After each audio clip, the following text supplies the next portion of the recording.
It's a true story, although sometimes it's hard even for me to believe it.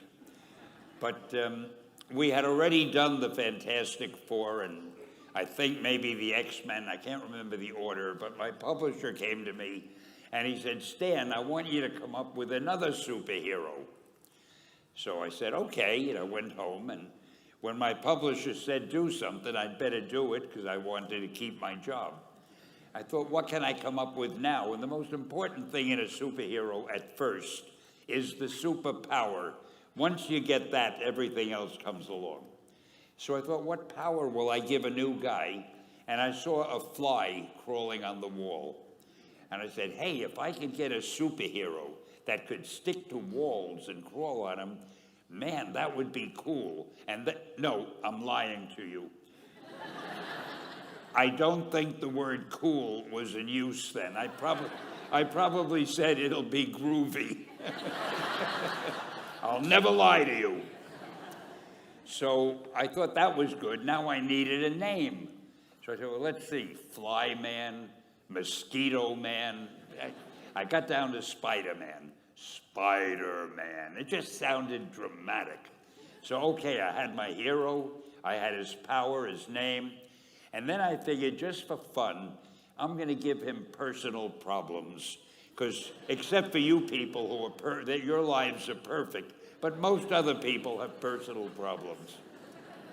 And then I thought I'd make him a teenager, because there were no teenage superheroes that I knew of at the time. So armed with all that wonderful material, those great ideas, I ran into my publisher's office and I told him. This was my reaction, the reaction he gave me. Stan, that is the worst idea I have ever heard. First of all, and he started to give me his, because he's a very logical man, very intellectual. First of all, people hate spiders, so you can't call a hero Spider-Man. You want him to be a teenager? Teenagers can only be sidekicks. And you want him to have personal problems? Stan, don't you know what a superhero is? They don't have personal problems. Well, I left the office disappointed, but obviously a much wiser man. And I couldn't get Spider-Man out of my system. So we were about to kill a magazine. I think it was called Amazing Fantasy. It wasn't selling well, and we were sending the last issue to press. When you do the last issue of a magazine, nobody cares what you put in it because the book is dying.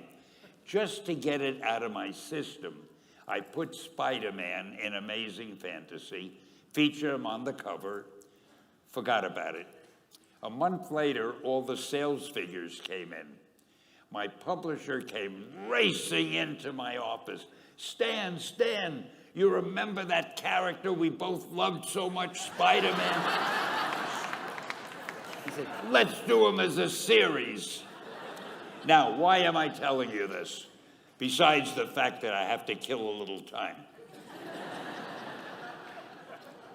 If you have an idea that you genuinely think is good, don't let some idiot talk you out of it.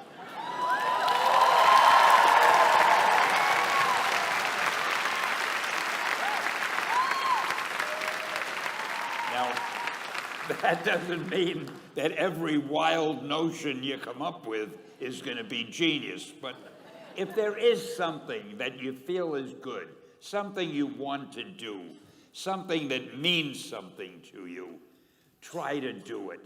Because I think you can only do your best work if you're doing what you want to do, and if you're doing it the way you think it should be done.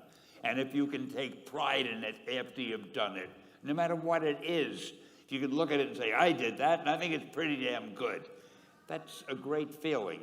So don't let idiots talk you out of something that you think is good.